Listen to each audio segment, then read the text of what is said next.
Magandang araw sa atin mga ka-TH at once again, this is Saikuno Torihanta. Welcome back sa aking YouTube channel at sa laging nakasubaybay dito sa aking YouTube channel mga ka-TH. Panoorin ninyo ang video na ito. Baka sa inyong lugar merong ganitong klase na setup at ito ay mga quick deposit. Ito ang pinupuntahan ko ngayon.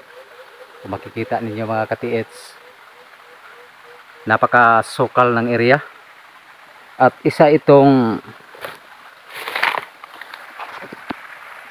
sapa. Medyo mahina ang tubig dito mga ka-TH dahil tag-init dito sa amin. Yan, kahina ang tubig. At meron kaming nadiskubrihan dito. Ito ang dapat ninyong tandaan sa mga markers na andyan sa mga bato.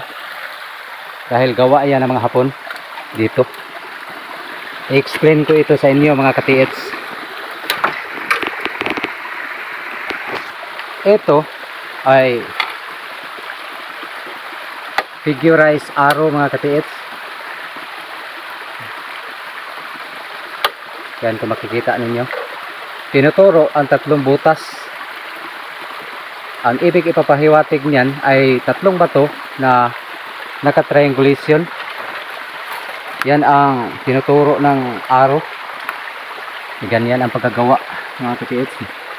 Yan ay nililinisan namin para makita ninyo. Meron kasing mga lumot dito na nakadikit. Ganyan kataas. Almost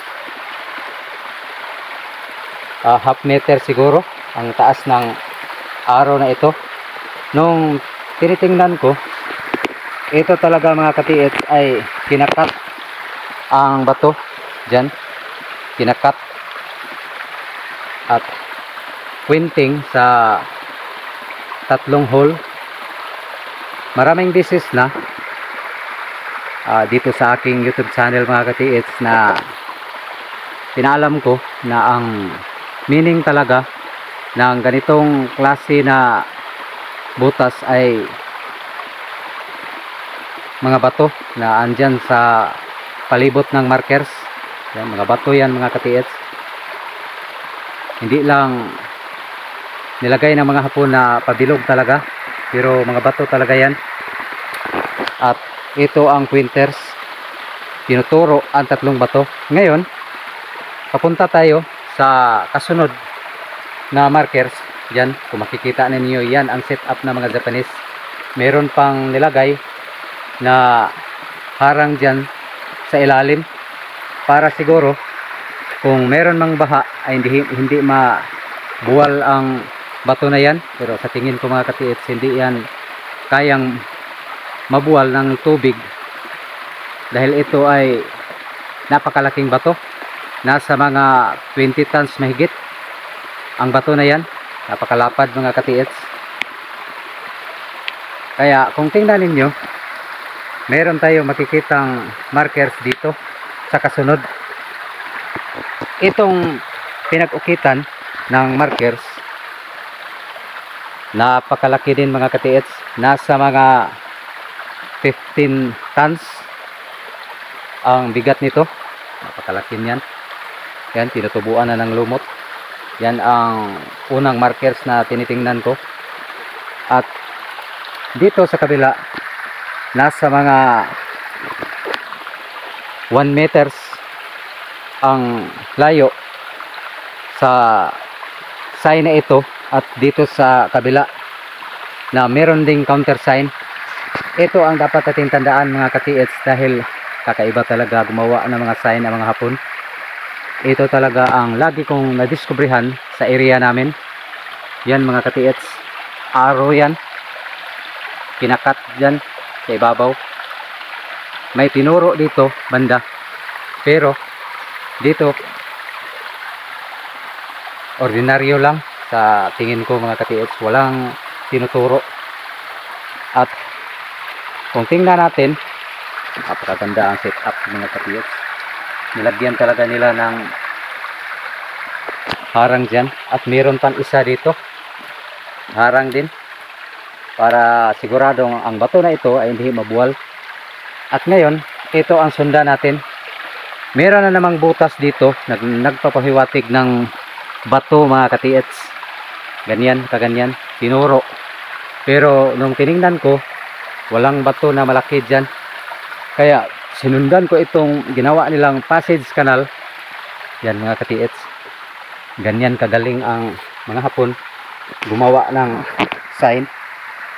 Pagdating naman dyan, meron na namang araw na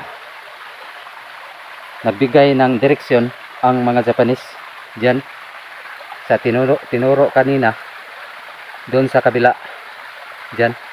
Pero nung tiningnan ko ay walang kakaiba dyan mga ka-TX.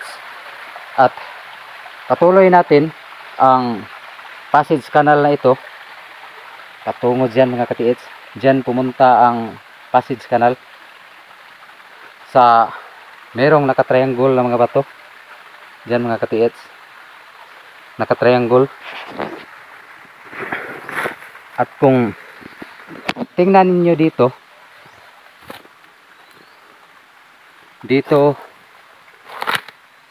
nakapuwent ang passage canal, sadyang sininsel nila patungo dito. At pagdating dito merong passage canal din, nakaukit yan mga ka-TX. At tinuro ang hole na ito na nagpahiwatig ng bato na naman ang tinuro. Kaya ang sign doon sa kabila nagpapahiwatig ng triangular stone. At ito ang makikita natin mga ka-TX, naka triangulation na mga bato.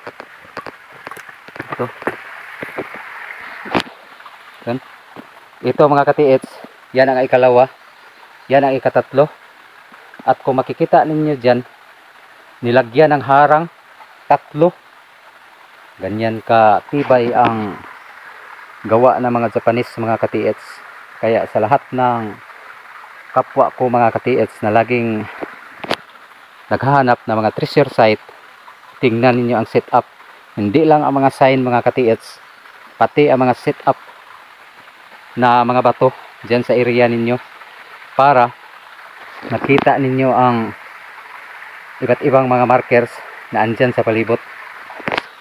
Yan ang setup, isa, dalawa, at ikatatlo dito. Yan, napakaganda mga ka-TX. Ito ang passage canal na ginawa ng mga Hapon. Ito ay arrow pointing. Meron na akong mga video na ganyan doon sa amin, yung hinahukay namin. Ganyan patungo dito, dyan, patungo dito.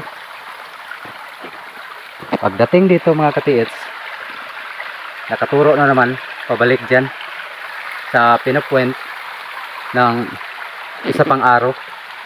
Ito nakapoint din dyan banda. Pero ito ang pinakamalupit na pointers na ginamit ng mga Hapon. Yan mga ka-TX, pointing triangular hole, nagpapahiwatig ng tatlong bato. Kaya sigurado ako mga ka-TX na dito ang spot ng tamang deposito. At kung tingnan ninyo ang ilalim ng tatlong bato, yan ay palanas na mga ka-TX. Palanas yan. Yan ang ideal na libingan ng mga Japanese. Kaya ito ay matatawag ko na quick deposit, o madali lang ito mga ka-TX. Pinakita ko lang sa inyo para magkaroon kayo ng mga idea. Sayang kasi mga ka-TX kung merong ganitong setup sa inyong lugar at hindi ninyo alam. Napakaganda ang area na ito. Yan, isa, dalawa, at tatlo. At merong nakalagay na nagkasunod na mga bato na hindi kalakihan, pero napakatibay nito mga ka-TX. Yan, napakatibay niyan. Hindi yan kayang kunin kung basta-basta lang. Kailangan ng bara dito mga ka-TX. Yan, yan ang tatlo nagkasunod. Sadyang nilagay yan na palatandaan ng mga Japanese. Yan mga katiits, naglalakihan ang mga bato na ginawang markers ng mga Japanese. Napakaganda ng site. Medyo na-excite ako sa area na ito. Yan mga katiits, maraming salamat sa panonood at laging pagtitiwala ninyo sa aking YouTube channel mga katiits.